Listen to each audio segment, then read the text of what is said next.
Good morning, friends. Welcome to biology classes by Rajesh Upadhyay, PGT Biology, Kendriya Vidyalaya, Mandsaur. So today we are going to take the third part of chapter number 7, evolution. Before starting part 3, we have to recapitulate what we have studied in part 1 and part 2. So we studied about evolution definition. This is the long and continuous process which never end. Under this process, one species is changed into another species by gradual changes till thousands of years. So this is the evolution. There are so many we can say different theories of evolution. We already studied about this. Theories of evolution, special creation, cosmozoic theory, spontaneous generation, theory of chemical evolution. They already study about this. So these are the theories. You can pause the video, take the screenshot and complete your notes. So this is Oparin and Haldane concept, Miller and Urey's experiment. This is very important question for exams point of view. This diagram is very important. Origin of a cell, we already discussed about this. Origin of first cell, how the life is started from, we can say, prions to viroids to plant virus to animal virus to prokaryotes. Okay, and the origin of we can say genetic material from single-stranded RNA to double-stranded RNA to DNA-RNA hybrid to single-stranded DNA to double-stranded DNA. Okay, simultaneously this genetic material as well as we can say the connecting link between living and non-living organisms, viruses are also evolved simultaneously. दोनों एक साथ में evolve हुए और उसके बाद में जब लिपिड्स, प्रोटीन्स, कार्बोहाइड्रेट्स का फॉर्मेशन हो गया, लिपोप्रोटीन मेम्ब्रेन बन गई, तो उस कंडीशन में यहाँ पर फर्स्ट प्रोकैरियोटिक सेल माइकोप्लाज्मा का एवोल्यूशन हुआ और उसके बाद में उसमें कॉम्प्लिकेशंस आते गए. तो देन प्रोकैरियोट टू यूकैरियोट हम अभी डिस्कस हमने किया भी नहीं, करेंगे, कर भी सकते हैं. एंडोसिम्बायोटिक थ्योरी के थ्रू यूकैरियोटिक सेल का एवोल्यूशन हुआ, जिसमें हम देख सकते हैं कि जो जेनेटिक मटेरियल प्रोकैरियोटिक सेल के अंदर जो जेनेटिक मटेरियल होता है, the genetic material inside the prokaryotic cell, genetic material inside the prokaryotic cell. This is the prokaryotic cell, this is the genetic material you already studied. So again it is covered by plasma membrane. So now this is the nucleus is formed. Nucleus का formation यहाँ पर हो गया. ठीक है. As similar, any bacterial cell, bacterial with naked genetic material entered into the eukaryotic cell and behave like a mitochondria. This is endosymbiotic theory. You already studied the 11th class. In 11th class, there are so many similarities between bacteria and mitochondria. Both are reproduced by binary fission. Mitochondria also, जब इसकी doubling होती है तो binary fission से होता है. Bacteria also binary fission से reproduce करता है. माइटोकॉन्ड्रिया के पास में नेकेड जेनेटिक मटेरियल है, बैक्टीरिया के पास में भी नेकेड जेनेटिक मटेरियल होगा. ठीक है. प्रोकैरियोटिक राइबोसोम माइटोकॉन्ड्रिया के पास अपने खुद के होते हैं, बैक्टीरिया के पास भी प्रोकैरियोटिक राइबोसोम होता है. माइटोकॉन्ड्रिया में जो क्रिस्टी होती है वो बैक्टीरिया के लाइसोसोम बैक्टीरिया के मीजोसोम के जैसी होती है. बिल्कुल cristae of mitochondria and mesosome of bacteria are quite similar structure. So there are so many structure. तो इस तरीके से structures are similar in between mitochondria and bacteria. तो यहाँ पर जो इस यूकैरियोटिक सेल में जो माइटोकॉन्ड्रिया का एवोल्यूशन हुआ है वो बैक्टीरिया से हुआ है. इसी तरीके से हम किसी प्लांट सेल के बारे में बात करें तो वहाँ जो क्लोरोप्लास्ट का एवोल्यूशन हुआ है वो साइनोबैक्टीरिया से हुआ है. दोनों में काफ़ी सिमिलरिटीज़ हैं. दोनों में फोटोसिंथेटिक लेमिलीज होती है, दोनों में नेकेड जेनेटिक मटेरियल होता है, दोनों में राइबोसोम्स, प्रोकैरियोटिक राइबोसोम्स होते हैं. ठीक है. So all this structure are quite similar. तो इस तरीके से सेल ऑर्गेनेल का फॉर्मेशन हुआ. अब यहाँ पर न्यूक्लियर मेम्ब्रेन बनने के बाद में इसी न्यूक्लियर मेम्ब्रेन के इन्वेजिनेशन से गोल्गी बॉडी बनती है. गोल्गी बॉडी के ब्रेकिंग से इन्वेजिनेशन से एंडोप्लाज्मिक रेटिकुलम बनती है। एंडोप्लाज्मिक रेटिकुलम की जो ट्यूब्यूल्स होती है, सिस्टर्नीज होती है, टूट कर एक दूसरे के ऊपर डिपॉजिट हो जाती है, तो गोल्गी बॉडी का फॉर्मेशन हो जाता है। गोल्गी बॉडी से वेसिकल्स निकल के आ जाती है और उसमें हाइड्रोलाइटिक एंजाइम्स आ जाते हैं, तो लाइसोसोम का फॉर्मेशन हो जाता है। तो इसी तरीके से जो इंटरनल कंपार्टमेंटलाइजेशन हुआ वो आफ्टर न्यूक्लियस के फॉर्मेशन के बाद में endoplasmic reticulum, Golgi body, lysosome, spherosome, peroxisome, इन सब का फॉर्मेशन भी हो गया। So this is the we can say evolution of eukaryotic cell by we can say explained by endosymbiotic theory. ठीक है, तो चलिए आज इसको भी हमने डिस्कस कर लिया, तो चलते हैं आगे बढ़ते हैं। उसके बाद हम पढ़ चुके हैं evidences of evolution from paleontology, evidences from embryology, evidences from comparative anatomy and morphology। हम होमोलोगस और एनालोगस ऑर्गन के बारे में पढ़ चुके हैं, मॉलिक्यूलर होमोलॉजी के बारे में पढ़ चुके हैं। आज हमें पढ़ना है biography, evidences from okay sorry yes biogeography है ना, evidences of evolution from biogeography। so this paleontological evidences के बारे में हम बात कर चुके हैं। different fossils help us to find the phylogenetic relationship between different evolved and extinct animals. Archaeopteryx is the best example, which shows the connecting link between living and non-living organism. Connecting link between reptiles and aves. So many reptilian and so many avian, we can say bird characteristics are present in Archaeopteryx. So evidences from embryology, all these embryos will shows pharyngeal gill slits at the time of early developing conditions, but in except Pisces the gills are replaced by lungs. In amphibia, reptilia, aves and mammalia, so this shows that their early development, we can say their ancestor is similar, and the life is originated from the from the water. Yes. Comparative anatomy, homologous and analogous organ, we already discussed about this. Molecular homology, analogous organs, and these are the examples of analogous organs. Okay, evidences from biogeography. We are going to start our third part from this topic. Evidences, this is one and only evidences we left at yesterday. The different geographical distribution of different groups of organisms also indicate common ancestry in that restricted region. So क्या होता है कि जब evolution हुआ और evolution में जब जो एक पर्टिकुलर स्पीशीज़ होती है उस पर्टिकुलर स्पीशीज़ का जियोग्राफिकल डिस्ट्रीब्यूशन हो जाता है, वो अलग अलग जियोग्राफिकल एरियाज़ में चले जाते हैं। तो ऐसी कंडीशन में उन जियोग्राफिकल कंडीशंस के कारण उनकी बॉडी में स्पेशल टाइप के एडाप्टेशंस आ जाते हैं, उन एडाप्टेशंस के कारण उनमें चेंजेस आ जाते हैं। ठीक है, तो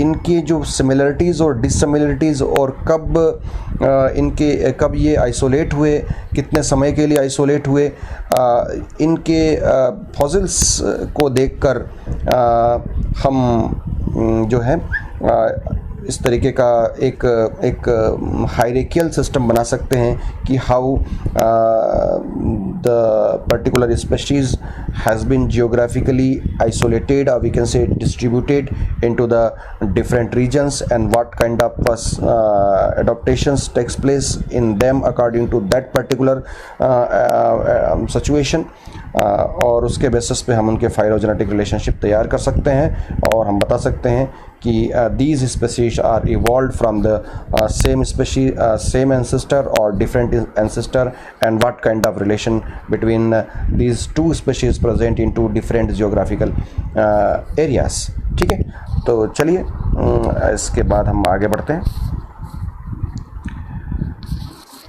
नेक्स्ट हम यहाँ पर बात करते हैं theories of evolution. Different theories were given for the explanation of evolution. सबसे पहले हम बात करते हैं Darwin's theory of evolution by natural selection. Darwin mostly emphasize on this particular concept natural selection, कि किस तरीके से नेचुरल सिलेक्शन होता है और एक स्पीशीज़ जो होती है वो दूसरी स्पीशीज़ में कन्वर्ट हो जाती है और न्यू स्पीशीज़ का इवोल्यूशन हो जाता है. तो he made sea voyage around the world in sail ship that is HMS Beagle. HMS Beagle एक शिप का नाम है जिसके ऊपर डार्विन ने सवारी करके पूरे विश्व के की यात्रा की, समुद्र की यात्रा की, और उन्होंने अपने इस यात्रा के दौरान जो भी उनके जो एक्सपीरियंसेस रहे, on the basis of that experiences he gave a theory of natural selection regarding evolution of new species. So what are the highlights of this theory? Highlights of Darwin's theory: overpopulation of organism. यहाँ पर Darwin कहते हैं कि every individual, every species, every individual of the every species having a good biotic potential, we can say reproductive capacity, उसके पास में एक reproductive capacity होती है, तो वो लगातार अपनी स्पेशीज़ के इंडिविजुअल्स के नंबर बढ़ाने के लिए रिप्रोड्यूस करता है इन when the organism getting favorable condition, proper amount of food, nutrition, shelter, all this, जब उसके पास में ये सारी कंडीशन, रोटी, कपड़ा और मकान उसके पास में होते हैं. स्पेशली न्यूट्रिशन के बारे में हम बात करें, न्यूट्रिशन यदि उस इंडिविजुअल को प्रॉपर मिलेगा तो वो अपनी स्पेशीज़ को लगातार बढ़ाने की कोशिश करेगा, और जब वो लगातार बढ़ाएगा तो पॉपुलेशन एक लिमिट के बाद में हम उसको ओवर पॉपुलेशन कहेंगे. कि जब आप आगे के चैप्टर में आप पढ़ेंगे कि हर नेचर जो होता है, नेचर की एक कैरिंग कैपेसिटी होती है, यानी कि एक डेफिनेट नंबर तक ही नेचर जो है वो जो सपोर्ट करता है किसी ऑर्गेनिज्म को कि वो अपनी स्पेशीज़ को बढ़ाए, अपने नंबर्स को बढ़ाए, रिप्रोडक्शन करे. उसके बाद में नेचर जो होता है उसको सप्रेस करने की कोशिश करता है, उसको बैलेंस करने की कोशिश करता है. तो यहाँ पर जो हाई बायोटिक पोटेंशियल के कारण जो प्रॉब्लम आती है वो आती है ओवर पॉपुलेशन ऑफ ऑर्गेनिज्म. और जब ओवर पॉपुलेशन होता है तो यहाँ पर नेक्स्ट कंसेप्ट आता है constituency of food and space, क्योंकि फूड और स्पेस जो है वो तो लिमिटेड है इस धरती के ऊपर. ठीक है, तो उससे क्या होगा कि whenever food and resources, food and space are limited but the population going over, population over हो गई तो क्या होगा, स्ट्रगल फॉर द एग्जिस्टेंस. जो ऑर्गेनिजम्स हैं, जो स्पीशीज़ के इंडिविजुअल्स हैं, they will struggle for existence, they will taking part in we can say different competition. That competition may be interspecific or intraspecific. Interspecific means the within the whenever the competition takes place between the individual of the same species, so that is called as interspecific.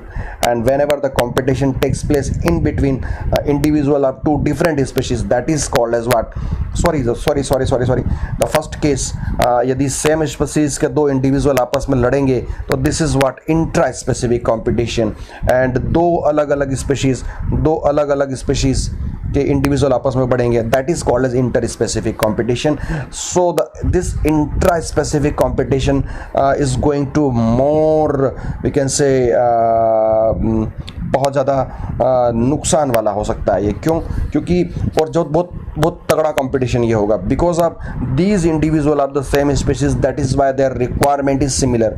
दोनों की requirement same है, दोनों की requirement common से, दोनों एक ही तरीके का खाना पसंद करते हैं, दोनों एक ही तरीके का क्लाइमेट पसंद करते हैं, दोनों एक तरीके की हैबिट और हैबिटेट पसंद करते हैं. तो ऐसी कंडीशन में उनके बीच में जो कंपटीशन होगा वो बहुत तगड़ा कंपटीशन होगा. ठीक है, लेकिन यहाँ पर इंटर स्पेसिफिक कंपटीशन भी हो सकता है. मे बी कुछ ऐसी स्पीशीज़ हो सकती है जिनकी कुछ आवश्यकताएं सिमिलर हो सकती है, कुछ फूड उनका सिमिलर हो सकता है, तो उसको पाने के लिए उनमें लड़ाई कंपटीशन हो सकता है. तो स्ट्रगल फॉर एग्जिस्टेंस होगा. उसके बाद में built in variations in characteristics. तो जब यहाँ पर एक कंसेप्ट आता है कि जब उनमें लड़ाई होगी तो डेफिनेटली यहाँ पर क्या होगा कि उनके जो कैरेक्टरिस्टिक्स हैं, जो उनमें जो उनके जो नेचर है, उस नेचर में चेंज आएगा, ठीक है, नेचर में चेंज आएगा। तो इसको हम यहाँ पर स्ट्रगल के बाद में आप चाहे तो डायरेक्ट इस पॉइंट पर आ सकते हैं, survival of the fittest. Whenever competition takes place, the most fitted organism will win the competition, where the we can say unsuitable organism, non adapted organism will lose the competition, वहाँ वो competition को loose कर देगा। And उस best fitted organism को अब ज़्यादा food, ज़्यादा रिसोर्सेज खाने को मिलेंगे, ज़्यादा वो उस हैबिट एंड हैबिटेट को इंजॉय करेगा। So such kind of selected individual will be selected by nature, that is called as natural selection. उसको हम बोलेंगे, इस प्रोसेस को बोलेंगे नेचुरल सिलेक्शन। तो आप over population, constituency of food and space, उसके बाद में आप struggle for existence, intra specific competition के बारे में बात कर लेंगे। उसके बाद आप चाहें तो डायरेक्ट लिख सकते हैं सर्वाइवल ऑफ द फिटेस्ट, उसके बाद में आप लिखेंगे नेचुरल सिलेक्शन, ठीक है, और उसके बाद में आप लिख सकते हैं ओरिजिन ऑफ न्यू फॉर्म्स और life, origin of new species. We can say this particular species जो naturally selected है, that species is more stronger, more adapted and more powerful as compared to that particular species who lose the competition, ठीक है। So this is the new species, we can say this will be the new species. Yeah, we can say this species will get more chance of reproduction, and because of this species are very strong, and these stronger characters will be transferred to the next generation by generation. These characters are transferred, and the species after a few generation will be considered as a new species, ठीक है। So this is the Darwin's theory of evolution. आगे बढ़ते हैं।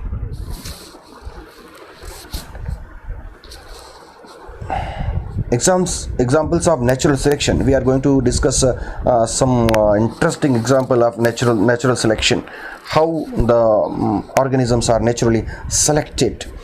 Interesting observations supporting evolution by natural selection come from England in a collection of moth means a special type of insects, made in 1850s. Before industrialization, यहाँ पर आप दो conditions पढ़ेंगे। Before industrialisation यानी कि प्री इंडस्ट्रियलाइजेशन पीरियड कह सकते हैं, जब इंडस्ट्रीज नहीं थी, जब वहाँ पर इंडस्ट्री नहीं थी, तो वहाँ पर कोयला, पेट्रोल वगैरह को या जो भी लकड़ियाँ हैं उनको नहीं जलाई जाती थी। और जब उनको नहीं जलाई जाती थी तो एटमॉस्फेयर में स्मोक नहीं था, एटमॉस्फेयर क्लीन था, ठीक है। एंड जब पोस्ट इंडस्ट्रियलाइजेशन के बारे में बात करेंगे तो यानी कि इंडस्ट्रियलाइजेशन हो गया, अब वहाँ पर स्मोक हो गया, एटमॉस्फेयर वहाँ पर स्मोक से भर गया, वो गंदा हो गया है। ये कंसेप्ट अपने दिमाग में रखिएगा, ठीक है। Before industrialisation set in, it was observed that there were more white winged moth. दो तरीके के मोथ के बारे में बात करेंगे, वाइट विंग्ड और दूसरे ग्रे तरीके के मोथ, ठीक है। एटमॉस्फेयर आप इस तरीके से इसको करिएगा, पहले वाले को आप कर लीजिएगा प्री इंडस्ट्रियलाइजेशन, उसके बाद में पोस्ट इंडस्ट्रियलाइजेशन। तो प्री इंडस्ट्रियलाइजेशन में क्या था कि इंडस्ट्री नहीं थी, स्मोक नहीं था, एटमॉस्फेयर में पॉल्यूशन नहीं था, एटमॉस्फेयर क्लीन था। तो उस कंडीशन में ऐसा देखा गया कि यहाँ पर जो विंग्ड कौन से मौत थे, दो तरीके के मौत थे, वाइट विंग्ड और ग्रे वाले। तो वाइट वाले यहाँ पर ज़्यादा देखे गए, कब? पहले वाले में, जब नॉन पोल्यूटेड एटमॉस्फेयर था। More white winged moth on trees then dark winged जो मोथ थे उनके कंपेरेटिवली यहाँ पर आपको पहले वाली कंडीशन में ज़्यादा दिखाई दिए, ठीक है। मेलेनाइज्ड मोथ, ये डार्क विंग्ड को हम मेलेनाइज्ड भी कह सकते हैं, मेलेनाइज्ड moth. However, in the collection carried out from the same area, but after industrialization 1920, there were more dark winged moth in the same area. The population was reversed. तो सीधी सी बात क्या समझ में आया कि यहाँ पर दो कंडीशन से कौन कौन सी? एक तो है प्री इंडस्ट्रियलाइजेशन और दूसरा है पोस्ट इंडस्ट्रियलाइजेशन, ठीक है। प्री इंडस्ट्रियलाइजेशन, जब इंडस्ट्रियलाइजेशन नहीं हुआ तो यहाँ पर स्मोक नहीं था, no smoke, no pollution. So tree trunk, पेड़ की छाल कैसी थी? वाइट थी। कैसी थी? वाइट थी। ठीक है, तो ऐसी कंडीशन में उस ट्री के ऊपर जो वाइट मॉथ थे, they were not seen by their predators so that they will be survived. जो डार्क मोथ थे they can be easily seen when they sit on the we can say white tree trunk। जो lichens थी उस tree trunk के ऊपर वो white colour की थी। ठीक है, तो ट्री ट्रंक भी वाइट हो गया, सीधी सी बात है ना। तो ऐसी कंडीशन में जो डार्क कलर था वो वाइट कलर के ऊपर ज़्यादा अच्छे से दिखाई देगा।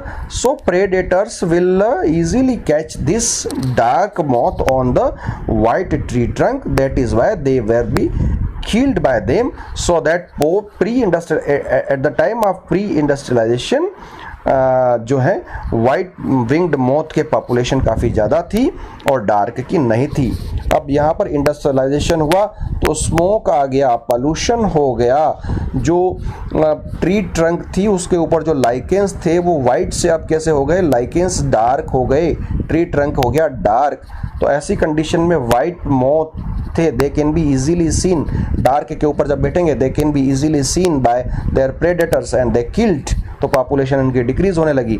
और यहाँ पर जो डार्क मोथ थे उनके वो डार्क ट्री ट्रंक के ऊपर बैठेंगे तो जो है प्रेडेटर्स उनको अच्छे से नहीं देख पाएंगे। ऐसी कंडीशन में ये बच जाएंगे और इनकी पॉपुलेशन यहाँ पर बढ़ने लगी। तो जो पहले कंडीशन थी उसकी जो बिफोर इंडस्ट्रियलाइजेशन जो कंडीशन थी, उसके बाद में जो इंडस्ट्रियलाइजेशन के बाद में कंडीशन एकदम से रिवर्स्ड हो गई। ठीक है, तो मैंने आपको कंडीशंस भी बता दी और यहाँ पर इसको एक्सप्लेन भी कर लिया हमने यहाँ पर। तो आप चाहें तो और हम आगे नेक्स्ट पेज पे इसके बारे में डिस्कस करेंगे। The explanation put fourth for this observation was that predator will spot a moth against the contrasting background। Predators क्या करते हैं? मौत को कंट्रास्टिंग बैकग्राउंड में ही देख पाते हैं, सेम बैकग्राउंड में नहीं देख पाएंगे। During post industrialisation predator the tree trunk becomes dark due to industrial smoke. ठीक है, पोस्ट इंडस्ट्रियलाइजेशन यानी कि जब इंडस्ट्री सेटअप हो गई, जब धुआं आ गया, जब पॉल्यूशन हो गया, तो during post industrialisation period the tree trunk becomes dark due to industrial smoky and soots. Under this condition the white winged moth did not survive due to the predators. ये सेकंड कंडीशन के बारे में हम बात कर रहे हैं। ठीक है, तो अभी हमने इसके बारे में डिस्कस कर लिया, कोई नई बात नहीं है। चलिए नेक्स्ट आगे पढ़ते हैं। उसके बाद बट डार्क विंग्ड और मेलेनाइज्ड मोथ सर्वाइव्ड। वाइट जो थे वो तो खत्म हो गए लेकिन डार्क सर्वाइव कर गए। ये पोस्ट इंडस्ट्रियलाइजेशन के बाद में। बिफोर इंडस्ट्रियलाइजेशन है कि pre industrialisation set in thick growth of almost white coloured lichen. जो ट्री का जो बार्क था उसके ऊपर वाइट कलर्ड लाइकेंस की काफी थिक ग्रोथ थी। Covered the trees in that background the white winged moth survived, they can easily survived but the dark color moth were picked out by the predators। ये पहली conditions थी। ठीक है, so this is the evolution of species by the anthropogenic actions। examples of evolution due to anthropogenic actions। anthropogenic यानी कि जो इंसान के द्वारा जो काम किया गया उन एक्शंस के थ्रू भी कई सारी स्पीशीज का इवोल्यूशन होता है। ठीक है, कई सारी स्पीशीज का एक्सटिंक्शन होता है। ठीक है, कई सारी स्पीशीज के नंबर ऑफ पॉपुलेशंस डिक्रीज होते हैं, कई सारे स्पीशीज के नंबर ऑफ पॉपुलेशंस बढ़ने लगते हैं। ठीक है, नंबर ऑफ इंडिविजुअल्स वहाँ पर बढ़ने लगेंगे। तो this is the very very very important example for example of evolution due to anthropogenic actions। हमारी NCERT में कुछ और भी खास बातें यहाँ पर इसके बारे में लिखी हुई है। क्वेश्चन है, आप नोट करिएगा, उसमें लिखा हुआ है कि क्या ऐसा कारण है कि लाइकेंस जो है वो पॉल्यूटेड एरियाज में ग्रो नहीं करते हैं। ठीक है, पॉल्यूटेड एरियाज में ग्रो नहीं करते हैं। Pollution, why lichens are called as pollution indicators. तो बिल्कुल इसके बारे में आंसर दीजिएगा, मैं भी आपसे क्वेश्चन पूछने वाला हूँ पेन पेपर टेस्ट में। और इसके बाद हम यहाँ पर और एंथ्रोपोजेनिक एक्शंस के बारे में और भी कुछ बातें हमारी एनसीईआरटी में लिखी हुई है। जैसे आजकल के समय आप देख रहे हैं कि डॉक्टर जो है वो आपके कुछ टेस्ट करने के बाद ही आपको जो है एंटीबायोटिक्स देता है कुछ टेस्ट करने के बाद में। There are so many types of antibiotics are available in market we can say, लेकिन डॉक्टर आपको एक डेफिनेट एंटीबायोटिक्स ही देता है। क्यों देता है? क्योंकि आपने ज़िंदगी भर जो एंटीबायोटिक्स खाई है उसके कारण आपके अंदर बहुत सारे जो माइक्रो ऑर्गेनिजम्स जो आपको इन्फेक्ट करते थे वो बहुत सारी एंटीबायोटिक्स से रेजिस्टेंट हो गए हैं। They are resistant to the several antibiotics, उनसे वो रेजिस्टेंट हो गए। तो जिससे वो रेजिस्टेंट हो गए हैं यानी कि उनके अंदर म्यूटेशन हो गया, ठीक है। जब हम यहाँ पर एंटीबायोटिक्स लेते हैं तो मे बी 99.9% जो हमारे जो बैक्टीरिया या जिसके लिए भी हमने लिया है वो किल हो जाते हैं, लेकिन 0.1% maybe survived due to mutation. और ये 0.1 जो है ये अब धीरे धीरे जब ग्रोथ करके अपनी पॉपुलेशन बढ़ाते हैं तो ऐसी कंडीशन में वो जो पर्टिकुलर एंटीबायोटिक जिसके कारण इनमें म्यूटेशन हो गया था वो एंटीबायोटिक अब हमारे ऊपर असर नहीं करेगी, इनको नहीं मारेगी, मतलब हमारे ऊपर असर नहीं करेगी, सीधी सी बात है। हम अच्छे नहीं होंगे तो हमें कोई दूसरी एंटीबायोटिक लेनी पड़ेगी। तो इस तरीके का जो एंटीबायोटिक रेजिस्टेंट हमारी ह्यूमन पॉपुलेशन में आ रहा है ये बहुत ही खतरे की घंटी आने वाले समय में, कि जब भाई डॉक्टर के पास एक ही रामबाण होता है, एंटीबायोटिक खिला दे और आपको अच्छा कर दे, लेकिन जब हमारे अंदर एंटीबायोटिक रेसिस्टेंट आता जाएगा तो ऐसी कंडीशन में हम बिल्कुल सेलेक्टिव हो जाएंगे और कोई पर्टिकुलर एंटीबायोटिक हमारे ऊपर काम करेगी, बहुत हाई डोज काम करेगा, तो फिर हमारे जो इंटरनल ऑर्गन्स, हमारे लीवर, हमारी किडनी किस तरीके से उस एंटीबायोटिक को फिल्टर करेगी, उस टॉक्सिन को कैसे फिल्टर करेगी, उन ऑर्गन्स के ऊपर कितना लोड पड़ जाएगा, ठीक है। तो ये आने वाली समय में जो प्रॉब्लम है उसके बारे में मैंने आपको बता दिया है, जो हमारी एनसीईआरटी में अच्छे से लिखा हुआ है, आप चाहें तो उसको पढ़ सकते हैं, ठीक है। That is also under anthropogenic action, ठीक। चलिए आगे चलते हैं। ये हम इंडस्ट्रियल मेलेनिज्म के बारे में बात कर रहे थे। केमोफ्लेज का मतलब जो होता है कि जो बैकग्राउंड होता है उस बैकग्राउंड के अकॉर्डिंग अपने आप को ढालना जो है, दैट इज़ केमोफ्लेज, और we can say special type of phenomenon by which an organism adopt according to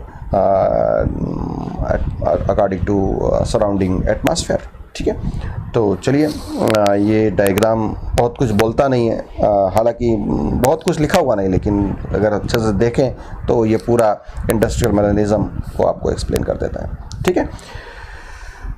okay, चलिए आगे बढ़ते हैं। DDT resistance to chemicals, specially हम मॉस्किटोज रेसिस्टेंट टू केमिकल्स के बारे में हम बात करेंगे यहाँ पर। और DDT resistance in mosquitoes, use of insecticide and pesticides has resulted in resistant varieties of organisms in a class time. Example, DDT resistance in mosquito. It is also true for microbes, bacteria. मैं अभी पहले ही बात कर चुका था आपके बारे में. Many antibiotic resistant varieties of disease causing bacteria are appearing in a short period. ठीक है. तो क्या होता है, जो मैंने आपको बता दिया कि जब हम पेस्टिसाइड या इंसेक्टिसाइड या एंटीबायोटिक्स का यूज़ करते हैं किसी भी माइक्रो ऑर्गेनिज्म के ऊपर, तो उसके मैक्सिमम नंबर्स तो मर जाते हैं, लेकिन आप जानते हो कि एक म्यूटेशन भी एक एबिलिटी होती है, क्योंकि जितना छोटा ऑर्गेनिज्म होता है उसमें जितना जल्दी म्यूटेशन हो सकता है, ठीक है। उसका छोटा सा जेनेटिक मटेरियल होता है और उसमें म्यूटेशन फास्टर हो सकता है। तो इन केमिकल्स के अगेंस्ट उसके अंदर कोई ऐसा म्यूटेंट कैरेक्टर आ जाता है तो उस केमिकल से वो रेजिस्ट कर जाता है, उसके अंदर रेजिस्टेंस आ जाता है, ठीक है। उसको अब वो टॉलरेट कर लेगा, उस पेस्टिसाइड को, इंसेक्टिसाइड को, उस एंटीबायोटिक को वो टॉलरेट कर लेगा। मतलब आने वाले समय में जब वो माइक्रो ऑर्गेनिज्म अपनी पॉपुलेशन बढ़ाएगा, अभी तो वो 0.1% था उस एरिया का, लेकिन चूंकि वो रेजिस्टेंस हो गया है तो अब वो अपनी पॉपुलेशन बढ़ाएगा, और वो पॉपुलेशन बढ़ाएगा तो that particular population will be 100% resistant to that particular pesticide, और वी कैन से इंसेक्टिसाइड, और we can say antibiotic. And that will be the very dangerous situation, ठीक है, वो बहुत डेंजरस सिचुएशन हो सकती है। तो उसी के बारे में हम बात कर रहे हैं। हम बात कर रहे हैं resistance to the chemicals in we can say different populations. तो man has demonstrated domesticated many wild animals and plants. He has also selected many plants and animals for agriculture, horticulture, sport, or security. It has raised a number of high-yielding breeds of animals like cow, buffalo, poultry, birds,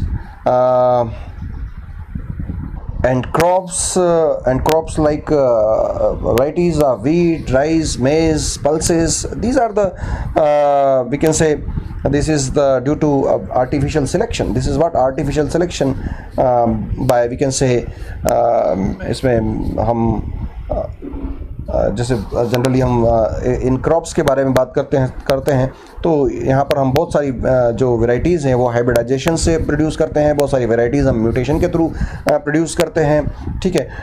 तो this is what also a type of evolution. ये भी एक evolution है कि हमने जो ये wheat है at present time that the wheat is this what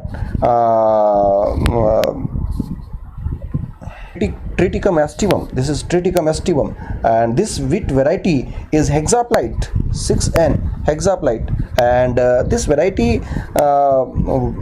were developed by the hybridization between a particular grass that is called as Aegilops और जो हमारे वीट की जो बहुत primitive variety that is Triticum monococcum, उसके बाद में नई वैरायटी आई Triticum durum that is again we can say polyplyded and crossed with agilopes, and 6 time the number of chromosomes will be 6 time increases. Now present wheat variety is Triticum aestivum and that is the hexaplite. तो this is what artificial selection, इसमें normal evolution नहीं हुआ है। आज का जो wheat variety आई है वो नॉर्मली इवॉल्व नहीं हुई है, उसको हमने आर्टिफिशियल तरीके से इवॉल्व किया है, ठीक है। जैसे हम गोल्डन राइस के बारे में बात करेंगे आगे वाले चैप्टर में, गोल्डन राइस के बारे में बात करेंगे, हम मेज़ की जो डिफरेंट न्यू हाइब्रिड वैरायटीज़ के बारे में बात करेंगे, हम पल्सेस की हाई यील्डिंग वैरायटीज़ के बारे में बात करेंगे, ठीक है। तो आपने 9th क्लास में पोल्ट्री फार्म की, आपने लेग हॉर्न और बॉयलर्स आपने 9th क्लास में पढ़ा होगा। तो दीज आर द वेराइटीज़। ये जो वेराइटीज़ आई जो हैन की जो वेराइटी है, चिकन की जो वेराइटी आ गई है, लेग हॉर्न और बाइलर्स, ठीक है। लेग हॉर्न जो होता है वो चिकन ज़्यादा चिकन प्रोड्यूस करने के लिए, ज़्यादा मांस प्रोड्यूस करने के लिए होता है, और जो बाइलर होता है वो ज़्यादा अच्छे अंडे देता है। तो दीज ऑल जो प्लांट्स और एनिमल्स की जो मॉडर्न वेराइटीज़ हम लेके आए हैं, these are the result of artificial selection और we can say artificial speciation, ठीक है। नई नई स्पीशीज़ यहाँ पर नई नई वेराइटीज़ हम डेवलप कर रहे हैं, दिस इज़ आर्टिफिशियल सिलेक्शन। तो आज के वीडियो में इतना ही। कल इसके आगे हम पढ़ेंगे। बहुत ही इंटरेस्टिंग पार्ट अभी और बचा हुआ है, तो मैं भी लगभग 2 वीडियो में हम इस चैप्टर को, आने वाले 2 वीडियो में इस चैप्टर को कंप्लीट कर लेंगे। आज के इस चैप्टर के आज के इस वीडियो के साथ में जो पेन पेपर टेस्ट दिया हुआ है उसको सॉल्व करें और मुझे व्हाट्सएप करें, ठीक है। बहुत बहुत धन्यवाद।